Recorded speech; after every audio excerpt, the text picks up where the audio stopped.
Kasindi Tala. Tunakuya hapa juu hapa watu. Huyu mwenye mnaona hapa, huyu njo Kabila Kabange.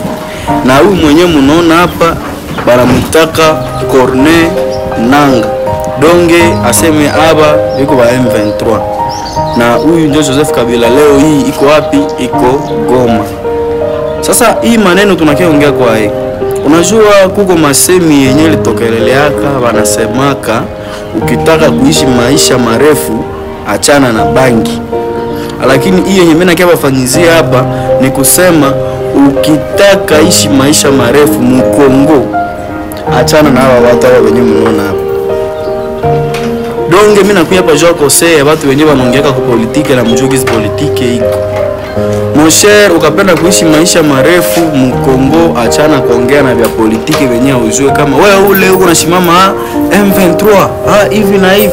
Ndugu wangu achana na vile vitu vinaweza kuisha kama unakula kakiazi yako unalala huko bie. Achana na vya politiki visikukulie muda.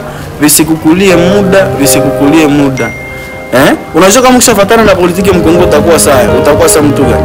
Ngoja nikuonesha mfano, angalia kwa hii video. Vile gizo unaona ile video njoo gizo mtu mwenye anafuatana na politiki. Sasa na politiki inaanza mfuata sasa vile njoo anaenda ku. Njoo ukipenda kuishi maisha marefu ndugu wangu achana na vya politiki. Achana na vya politiki. Ile nikosea mimi nawapatia usiseme tusikukwambia.